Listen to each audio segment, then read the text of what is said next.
Every week, college football games hinge on a single word. Touchdown. Touchdown, Texas. Touchdown, Oklahoma. Touchdown. Touchdown. Touchdown, Wisconsin. Touchdown. Touchdown. Touchdown. Touchdown, Stanford. Touchdown. Touchdown, Alabama. Touchdown, Notre Dame. Touchdown. Wow. This is Touchdown Radio. Here's Gino Torretta and Taylor Zarzour. It is great to be with you back on Touchdown Radio. It is week number 12 of the college football season with the Northern California legend, Gino Torretta. As I pay tribute to him with my background this week, I am merely Taylor Zarzour, and it's great to be back with you here. You know, I went in the, I think California now has a high school sports hall of fame, and I was in the inaugural class this year. All right. Yeah, but I'm like, okay, when do I get to come to Southern or Northern California? They haven't had a banquet yet, but they had an inaugural class, and there was lots of great players. When we still don't know when the I don't know if there's a banquet, because I mean, literally the class was hundreds. I mean, it was of all time because they had never done one before. Yeah. So, you know, you had I know Aaron Taylor and DJ Williams, Plunkett. You know what I mean? I mean, guys that are obviously well-known names. So I was in the inaugural class. Man, a little disappointed we haven't had to make it out to the Bay Area or Southern California. Yeah, I mean, if you're seeing us on video right now, that's where Gino Torretta is famous. Is in the old Orange Bowl where he won national championships and a Heisman Trophy. But it really started at Pinole High School up there just north of this bridge that is in my background right now in Northern California. So congratulations, man. That's great news. Coming up at the bottom of the hour, the Tulane Green Wave, ranked 21st in the country, play the SMU Mustangs. And that'll be on Sirius XM and also on ESPN. All right, let's get to the rankings. There's not really any surprise at all. There was no drama there. I think we knew that the rankings would be what they are with the top five. Georgia's 1, Ohio State is 2, Michigan is 3, TCU is 4, Tennessee is 5. Then after that, you have LSU at 6, USC at 7, Alabama's at 8, Clemson at 9, and Utah rounds out the top 10 at number 10. Oregon falls to 12 after their loss last week at home to the Puppies, and North Carolina, the other one-loss team in the country, is down at number 13. So I need to ask you some questions here. So the Georgia Bulldogs, assuming they don't fall to Kentucky this week and or Georgia Tech next week, like last year, Gino, they'll go to the SEC championship game already locked in to the college football playoff. They lost the SEC championship game last year and still made it into the playoffs. So Georgia obviously is in terrific position. No disputing that. Here's the next question I need to ask you. Let's assume Ohio State and Michigan both win their games this weekend. Ohio State's at Maryland, 3:30 on Touchdown Radio, by the way. Number 3, Michigan is playing Illinois this weekend. If those two teams win those two games, are they playing for one spot or for two spots in the college football playoff next week? Well, I think it comes down to how that game goes. I mean, if it's dominant on one side, the closeness of the last ranking, I think that will affect the playoff committee's vote on them. I mean, I think that how you perform, obviously on the road, I think what's going to be interesting is we know one of them's going to lose. Okay. So then really, let's say Georgia wins out, TCU wins out, pick Ohio State, Michigan, pick either one, if you will. You're going to have a debate between Tennessee, the loser of Ohio State, Michigan. If SC beats UCLA and then wins the Pac-12, beats Notre Dame and then wins the Pac-12. Yeah, their resume is pretty solid at that point. Maybe there's that's not strength of schedule right now. Let me stop you because I want you to really dive in on that in just a second. But I just want to stick with Ohio State, Michigan here. So you're telling me if like 2016, crazy finish, inches short or inches past the line to gain determined the winner, an overtime win for Ohio State. If it's a similar type game, there could be a scenario where both get in. is what you're saying. I would say yes. I would say yes. Would you give Michigan a better chance of that happening because they're the road team? On the road. Yeah. Yep. But I would still say at that point in time, don't you bring in USC? I mean, right now, if you let's say that the SC wins out, their loss is 1 point at Utah. Right. No, and they've got to be in the equation, and I want to get to them. So to be clear, Georgia, even with a loss in the SEC championship game, you think is a lock to be in the college football playoff?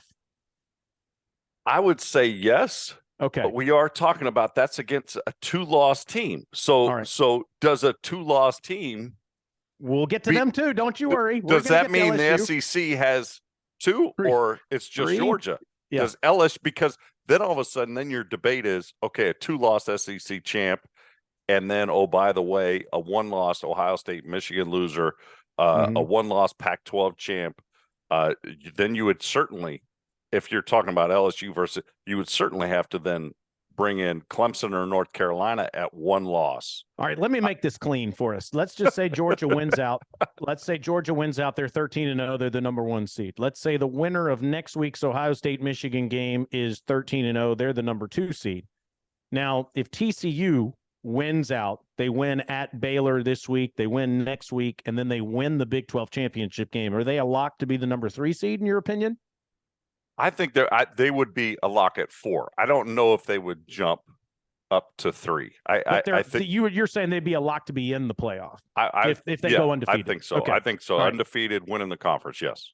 So then the 4th team is either 1-loss loser of Ohio State, Michigan, 1-loss Tennessee. Yep. We're assuming they're winning at South Carolina this week and beating Vanderbilt next week. Maybe the easiest road to 11-1. I guess in this scenario, we're saying 1-loss LSU, USC. Yeah, USC is 12-1, and USC will have just beaten UCLA, who's currently ranked 16th, Notre Dame, who's currently ranked 18th, and then winning a Pac-12 championship game against a ranked opponent. I mean, that could be interesting. That could be very close to Tennessee's resume if they won all 3 of those games. You'd have either Clemson or North Carolina. Whoever wins that game. There's no question. That's the debate, because you look at the 1 loss and then they're going to look at resume. People are like, well, USC's resume isn't that strong, but the end of their season is backloaded more than the rest of these people. And that was kind of last week when I said, with Clemson's loss, they don't have somebody on the schedule that is let's say top 5 that they can vault back into the mix of the 4. That's why I thought, okay, the ACC is out of it. And even to this point in time, I mean, Maestro, what is he throw? 40 touchdown passes. They got 1 loss. So that is going to be the toughest ACC matchup for Clemson. And if North Carolina wins out, then it comes down to, well, the old debate. Well, they wouldn't have 1 loss if you're in the SEC, or they wouldn't do this. But that winner is definitely in it, and so then you got to look at, is USC's resume with a close loss at Utah more impressive than a 1-loss Tennessee who got smoked on the road against Georgia? You're going to have, I mean, that's going to be a serious debate, and I'm sure. I mean, if I was on the committee, I would be hoping. I wouldn't have to make those decisions, and in the next few weeks, those decisions would be made for me. Yeah, I mean, you could really be trying to decide between 4 teams. I would think the ACC champion for 1 would spot, right, and I would think the ACC champion would have the hardest time getting in of those 4. But then you're talking about the loser of Ohio State, Michigan, especially if it's a close loss, incredible game. You're talking about the Pac-12 champion USC at 12-1. You're talking about Tennessee at 11-1. I almost don't want to make a prediction because you just don't know the circumstances of what that decision is going to look like and how these games are going to play out, which is why I love sports so much, why I love college football so much, because there's something unpredictable that's going to happen. But I might give USC a slight edge over Tennessee in that scenario. Now, I know Tennessee fans are very sensitive, and they think that means I don't like Tennessee. Come on, that's not what I'm saying. It's that extra opportunity. Yeah. that extra game. I mean, it's the same situation we get into at the end of the year when you have, a bunch of players that are obviously trying to win a Heisman Trophy at the end. Yeah. It's another data point. And what if Alabama didn't make the SEC championship game last year? Would Bryce Young have won the Heisman? No. No, he wouldn't. And so that would lend credence to your belief of, hey, if USC is able to win out and with one loss, they're going to have one more chance in front of a lot of eyeballs and in front of a very good team, whoever that other ranked team is in the Pac-12 Conference Championship game, to sway their voters at the end. I can't, and look, I broadcast SEC games, and I'll just mention this. I can't envision a scenario where Tennessee's not one of the 4 best teams in the country. They have certainly looked like it to me, broadcasting their games and watching them play as closely as I have all season long. But I'm just trying to prepare for all the scenarios. I think Reese Davis said you didn't say that doesn't mean that they're going to be in the top 4. You're just saying, hey, they're a top 4 best team in the country. To me, they look like a top 4 team, yes. Reese Davis said something the other night that I think is true. He said LSU has a path to the playoff, but they can't get in before Tennessee can get in. That, of course, is because Tennessee blew the doors off of LSU in Baton Rouge earlier this season. Oh, but the game was at 11. I don't care if the game was at 4 a.m. They blew the doors off of them in Baton Rouge earlier this season. They have one less loss, and they won at LSU. So let me ask you, so if let's say LSU beat Georgia. Yeah. Do you think that gives Tennessee the entrance in the Final Four or gives LSU the entrance in the Final Four? It's got to give Tennessee in before LSU. Got it. Wow. Are you arguing with that? No, I'm just it's just, to me, that's chaos, because you think, or over the course of time, you win the SEC, you're in the Final Four. But, here we have a scenario where you could win the SEC, and maybe that gets 2 people in the conference in the Final Four, but it's not the SEC champion. Really, that's kind of what you're saying. 40-13. I'm just, Taylor, it was 40-13 in Baton Rouge. But think about it. Is if LSU beat Georgia, it may get 2 SEC teams in the Final Four, and one of them would not be the SEC champion. I think it might get 3 if that happened. Now, here's what I would tell you. No, if TCU wins out in the winner of Ohio State, Michigan, you think there's going to be 3 teams in the SEC in? No, not in that scenario. There wouldn't. I'm just saying there could be a path. There could be if TCU loses. And by the way, I know that every week everybody doubts TCU, but they're certainly, they got 3 games left, and they did not look like world beaters against Texas last week. They were trailing in the 4th quarter in the game before that. They're vulnerable is what I'm saying. And so if they did lose a game, then yeah, I could see a path that included 3 SEC teams, and it would be Georgia, Tennessee, LSU, and the Big Ten champion in that scenario. So good. College football is so good. It is so good. It is so good. And I got to tell you, I'm really going to miss this in a couple of years. Now you're going to say, but Taylor, you're going to argue like we do on the last team on the bubble in the NCAA tournament, like Joey Brackets does for us all the time, my man Lenardi. We're going to do that for the 12th team, when we get to and I'm sure we will, but we're going to be talking about a far more blemished team than we are right now. And yes, I am going to miss this part of it. The wow, Tennessee or USC both look like they should be in. There's only 1 spot left. That I am going to miss that a little bit, but we only have this for a few more years. All right, a few other things we need to do on the show. It's not just a few, there's a lot. We need to talk about the slate this week. We need to talk about all the teams that could become bowl eligible. We need to talk about the group of 5 and who may be representing the group of 5 in the New Year's 6. And then I said this last week, and I'm going to ask Gino for some more advice. As a Heisman voter, what do you want me to do?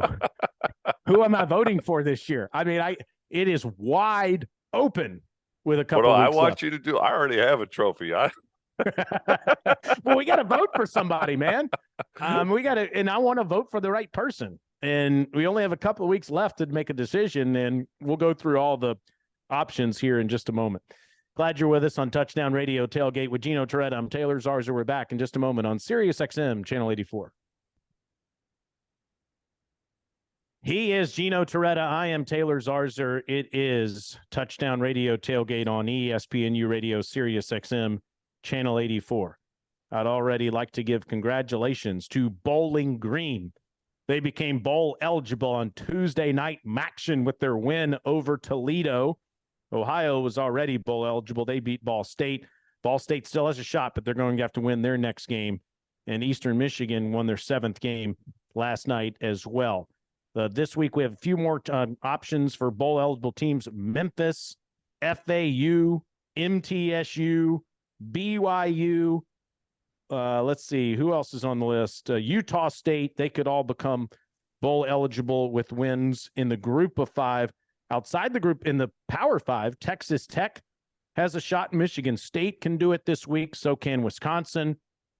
And those are just a few of the teams that have a chance. How about this? Oklahoma might need to beat Oklahoma State to get to a bowl game. Bedlam happening this week. Arkansas is 5-5 playing Ole Miss.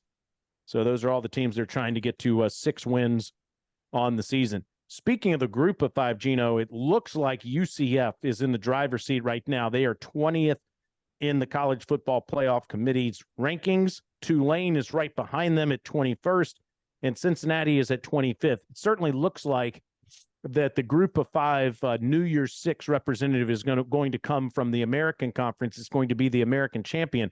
Though I would tell you that the Coastal Carolina Chanticleers, who are ranked 23rd in the AP rankings right now, could have a chance if they win the rest of their games. Of course, their game was canceled this week. I mean, we've been talking about this all week. It's just horrific what's happening in Charlottesville, and all of our hearts and prayers are with the people that have gone through this awful tragedy, especially the UVA football program. But back on track. I would think those are the 4 teams that have a chance to get to the New Year's 6. Yeah, no question. And like you said, with UCF beating Tulane last week, that they would be in the driver's seat there. Coastal Carolina, you mentioned Virginia. I mean, just tragic. The one Perry is from Gulliver, right here, where Ari goes to high school. My daughter goes to high school. It's just, man, sad. It was a great kid. I've seen him around campus. Rooting the younger players on that. Just got done at Gulliver, and just tragic. Great family, and man, just awful situation. It is. It really is. And there are just no words in a situation like this. And don't know if UVA will be playing any more football this year, and you certainly can understand if they don't. But those are the teams that look like they have a chance to get to the New Year's 6. And again, I keep mentioning this. It's that, to me, that's going to be a really fun new wrinkle in the new format. Let's assume it happens 2 years from now. Worst case, it happens 4 years from now with the expanded playoff. But I think that's going to be something that fans are going to be excited to follow, because we'll be sitting here talking about the American champion, maybe a slight chance the Sun Belt champion, but the American champion being in position to make the college football playoff, 12-team playoff. That'd be fun. Yeah, it's awesome. It makes it more inclusive, and I think that, like I've said before, I don't know if it will change who the eventual national champion will be, but it will give us another week or two of highly anticipated games that we wouldn't traditionally see. Maybe it's like USC and Alabama. Like, I think last week when you did the iteration, it would be USC and Alabama were playing against each other. Like matchups like that, where you're just like, I mean, those are just 2 great programs, and you're going to see some things like that. And whether it's going to be, I think they're still working out whether it's going to be on campus, if they're still trying to incorporate these bowls in some of the bowls earlier in the season for hosting these games. I would probably think it would be more of a home field advantage, because I don't think the bowl setup, I just think that's, adding a lot of logistical challenges to the playoffs, but it's going to be awesome. I mean, how do you not want competitive games at the end of the year that may affect who wins the national champion? No, you would. I'm just putting it together because it changes every week, the matchups. But this is what it would look like this week. These are on campus. You'd have Michigan versus Oregon, Tennessee versus Penn State in Neyland Stadium, LSU versus Utah, and you'd have Bama versus Clemson in Bryant-Denny Stadium. That'd be pretty good. Georgia, Ohio State, TCU, and USC would get the buys at this point. But again, that's a year's. We're years removed from that. All right, I got to go rapid fire with you. Get your thoughts on some of this stuff that happened last week. Illinois all of a sudden on a 2-game losing streak. Have you seen the Big Ten West? Have you seen what can happen here? I mean, it's completely outrageous.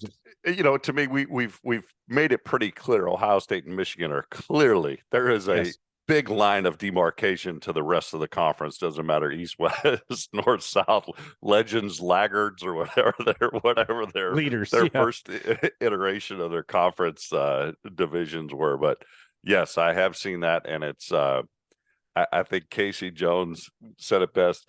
Is the winner of the West, do they really want to play Ohio State or Michigan? Well, there's 4 teams that are 4-3 in conference play that are tied for the lead in the West Division right now, with Illinois' loss to Purdue. I think that Purdue is going to win that division, but I'm not totally sure. How about the Vanderbilt Commodores ending a 26-game SEC losing streak, beating Kentucky in Nashville in Lexington last week? Streak's got to come to an end at some point in time. I just know that if I was on Kentucky's staff and team, I wouldn't want it to happen against me. But kudos to Vandy for finally pulling one out. Washington winning at Autzen Stadium. Hate to see Bo Nix get banged up there at the end of the game. Tried to give it a go. Washington, you got to give them credit, though. Heck of a win for their program. It was awesome. We saw Penix. I remember seeing Penix against Ohio State when he was at Indiana. I was like, wow, this kid can play, and he had some injuries and kind of resurfaces at Washington. And man, what a game to watch, though. I mean, it was just kind of one of the Bama Tennessee game where defense was optional. It was kind of just going back up and down the field. But it was just awesome.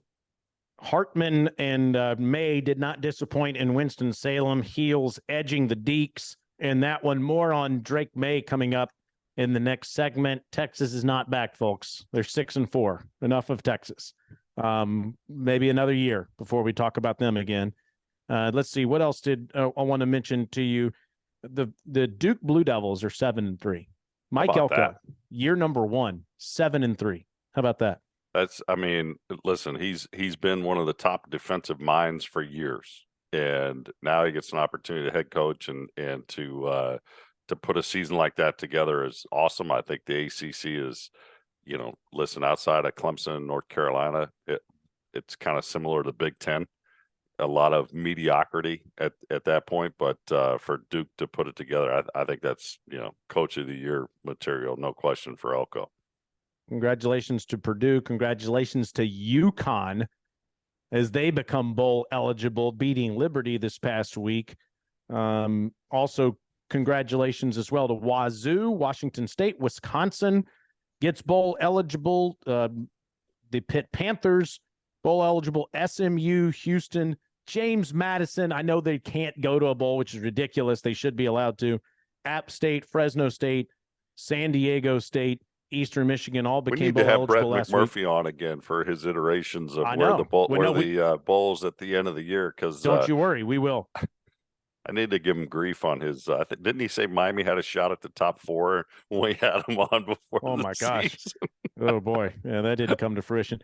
Speaking of some top 4s, Texas A&M is now 3-7 on the season. They're not going to a bowl. They have clinched dead last in the West Division with a 3-7 record. What do you make of what's happening there? And is there I understand the money, but is there a path forward for Jimbo Fisher to get himself out of this?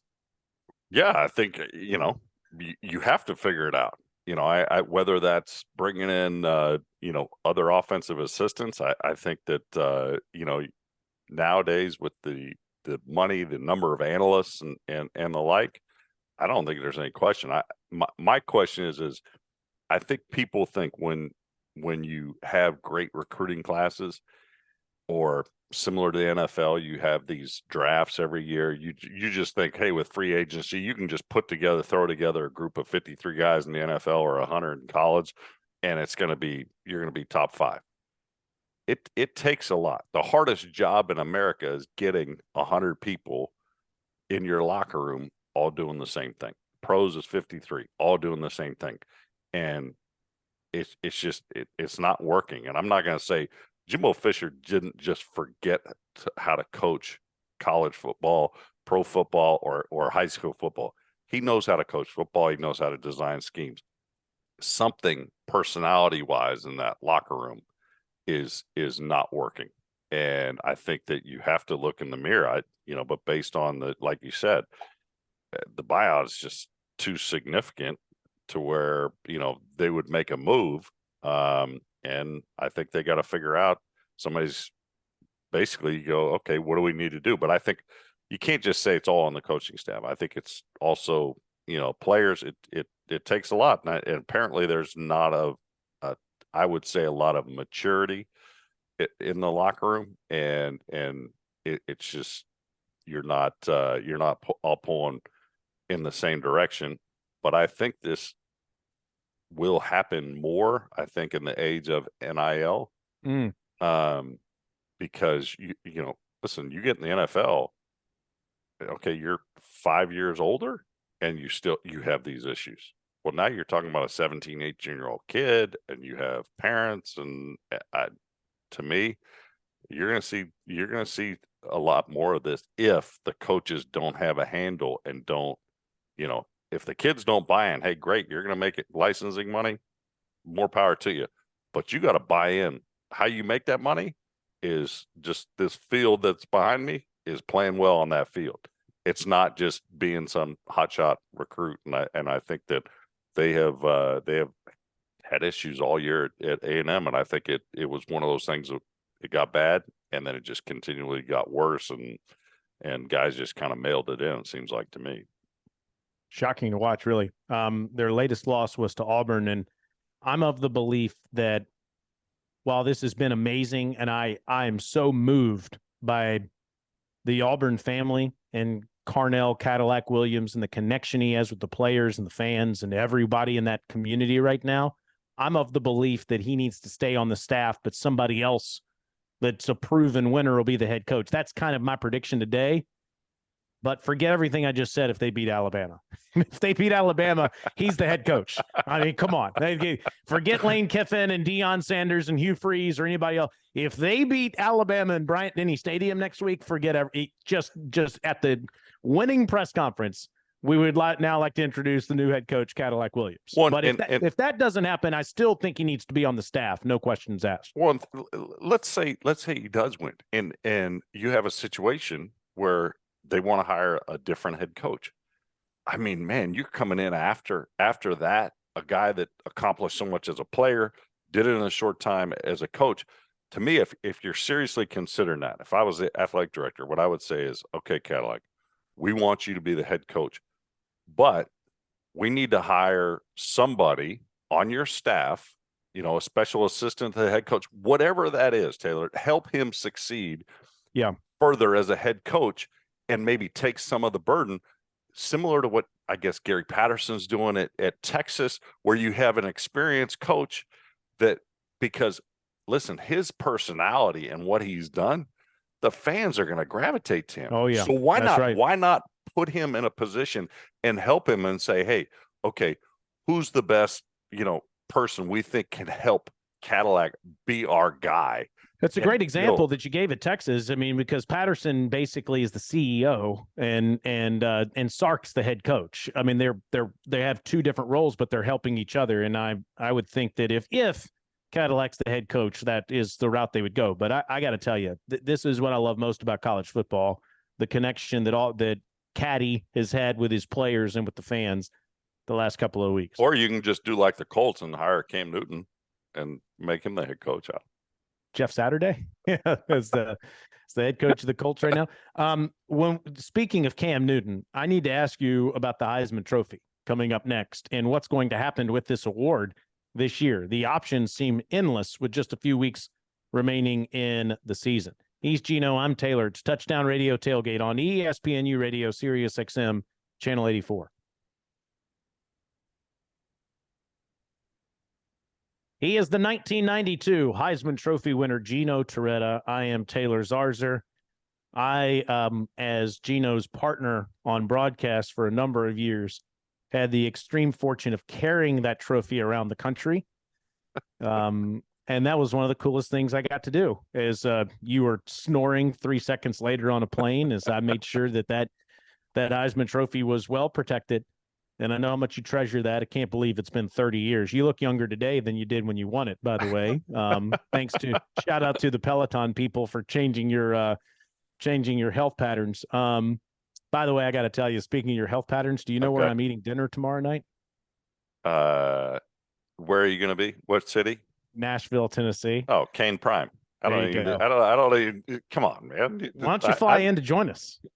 Well, we got a state swim meet that was rescheduled for Saturday for my daughter, but otherwise I would be there. I will not be ordering 2 steaks this time like I did to you one time, but I will be having a big time at Kane Prime with my team tomorrow night. All right, I got to ask you about the Heisman this year.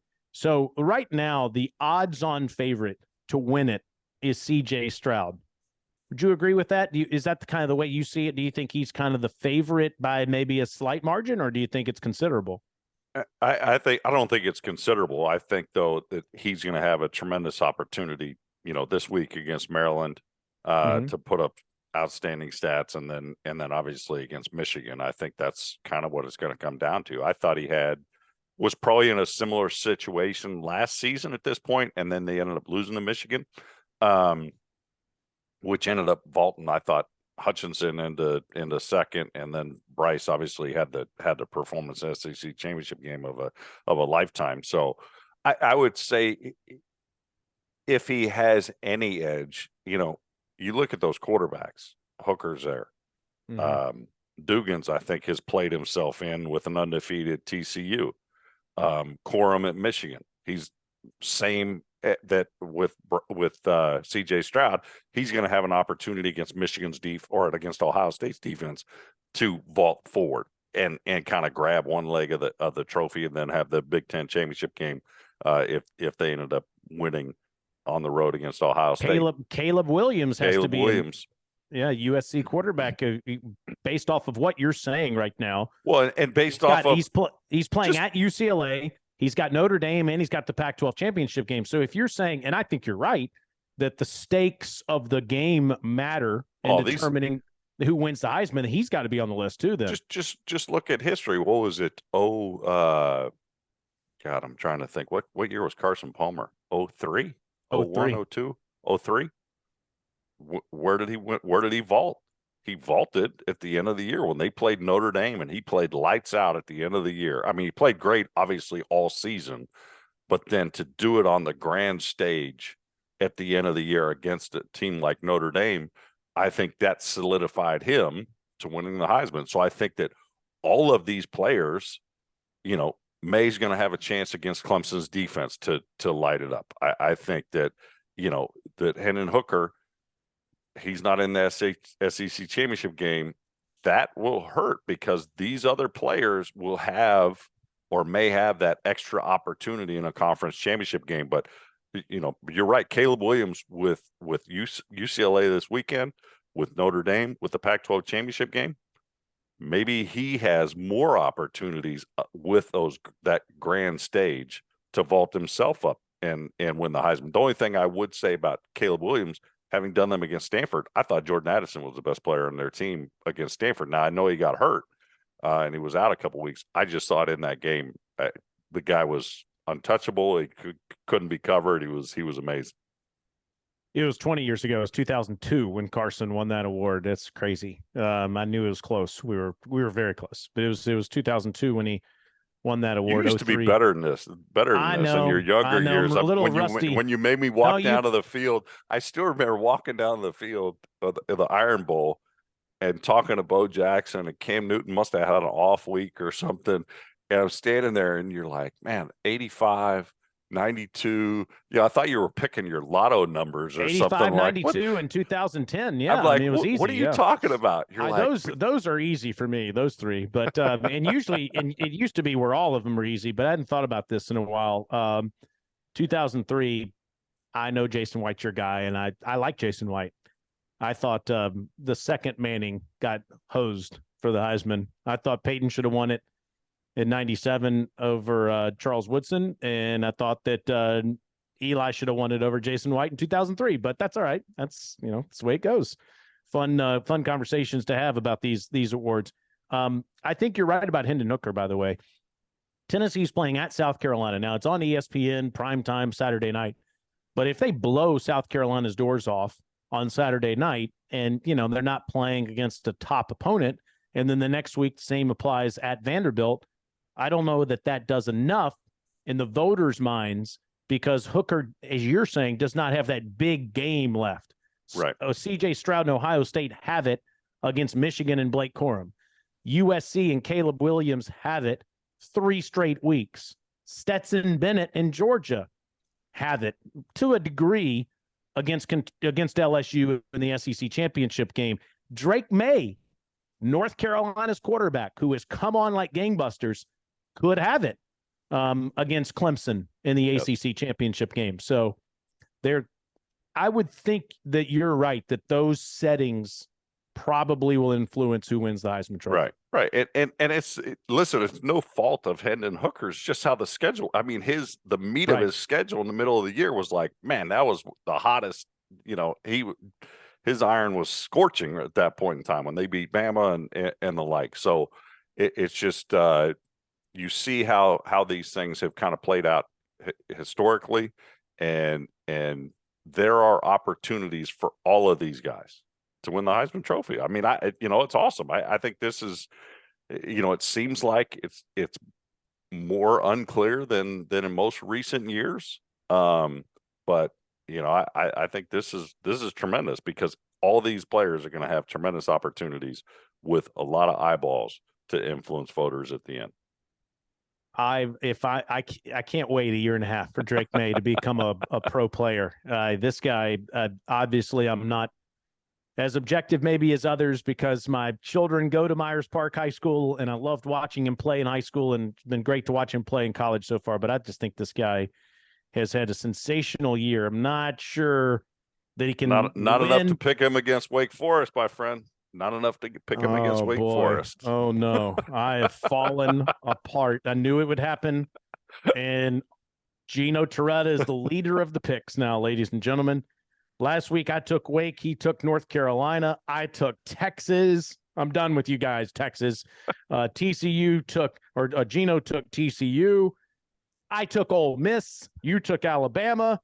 I did win with UCF, and you lost with Tulane, but you picked up a couple of games on me, and now you have a 1-game lead going into the picks, which we will make coming up next. Glad you're with us on Touchdown Radio Tailgate on ESPNU Radio, Sirius XM, Channel 84. He's Gino, I'm Taylor. It is Touchdown Radio Tailgate. It is time to make some picks on the games that are happening this week in the college football season. Number 4, TCU Horned Frogs are playing at the Baylor Bears, who got roughed up last week. Frogs go into this game as only a 2.5-point favorite in this game on Saturday. Somebody knows something, Taylor. Somebody knows something. Noon kick on Fox. Which way are you going, G? Well, I took Baylor at home, I think, prior, but I think that was one of their 4 losses. So I'm taking. I've been riding the Max Duggan's train. I'm on TCU again. Man, all right. I was hoping I'd get to entice you to take the Bears. I'm too taking TCU. Baylor had no offense last week. Can't make that pick. This is another good one that I think could go either way. The NC State Wolfpack are ranked 24th, and they just lost at home to Boston College, and they're playing on the road at 6-4 Louisville. 3:30 kick on Raycom this weekend. I'm taking Louisville. I'm taking the home team at Papa John Stadium. I side with the home team, and NC State with the QB injuries. I can't take them. I can't take them. Touchdown Radio. Ohio State ranked 2nd in the land at Maryland. on We Saturday. picking this with the number, or are we picking it without the number? the number's 27 and a hook.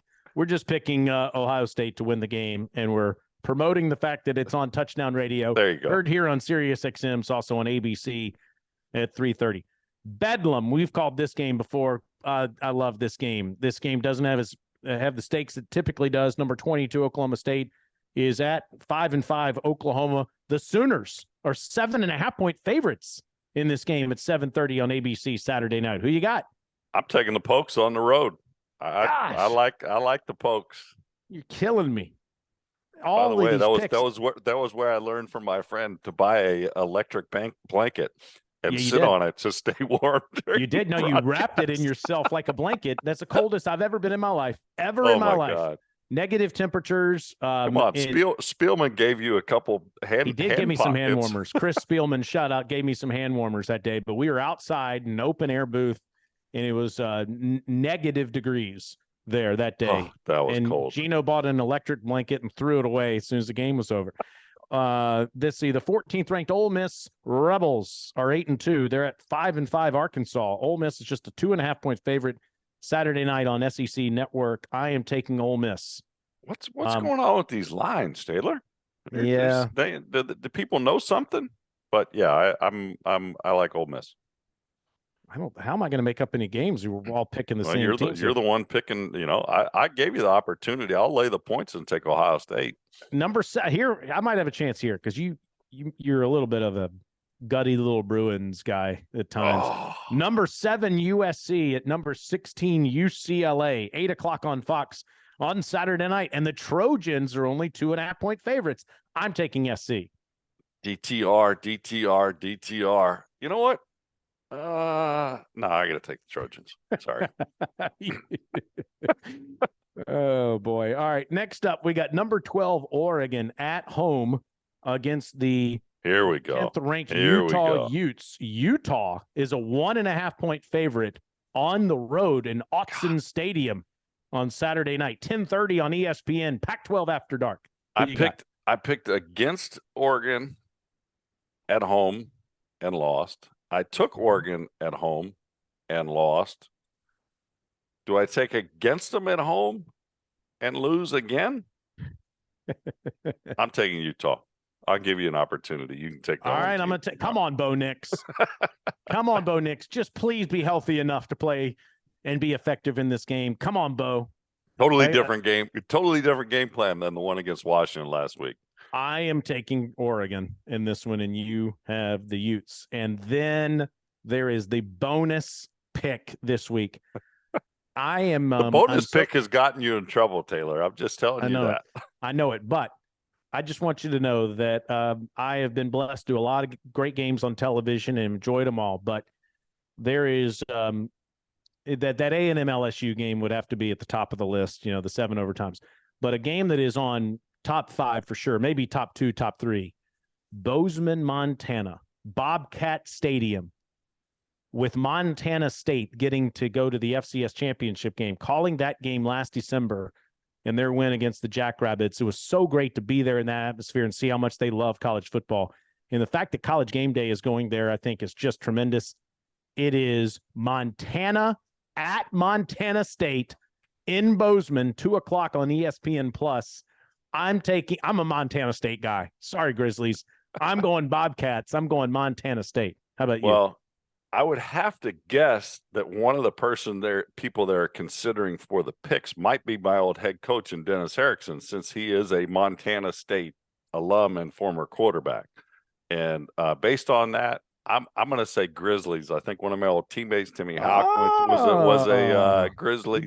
Okay. I'm going Grizzlies. I'm going Grizzlies. On the road. See, I think Kevin Costner would be the guy, wouldn't it? Yellowstone and all of that. I don't know. I'm just saying. I'm trying to get some props to my man Coach E, but you're picking against make him. Some picks. No, I'm taking he was a Grizzly. Wasn't he? Montana he was a State Grizzly guy. He was a Grizzly. The Grizzlies are Montana. Well, I'm taking the Grizzlies. I don't know which is which. I'm taking the Grizzlies. Montana are the Grizzlies. All right, Montana State are the Bobcats. All right, I'm taking the Grizzlies. That's okay, what I there know you go. I'm taking. On the road They are playing at Montana State this week in Bozeman, and I got to tell you, I just love that place. Took my daughter skiing at Big Sky. Right after that, we had an absolute blast. All right, so we have two differences this week. Maybe I can get back on top here before we get to rivalry week next week, as we'll be on all over the place next week on this channel during Thanksgiving. We're excited about that. Happy Thanksgiving, my friend. We'll talk next week. Appreciate you very much. I hope you enjoy all the games this week. Again, we've got that TCU SMU game that's going on right now, and then we got a full slate on Saturday night as well. Excited to see what happens throughout all of Saturday in all of those games. For Gino Torretta, I'm Taylor Zarzour. We thank you for listening to Touchdown Radio Tailgate on ESPNU Radio, Sirius XM, Channel 84.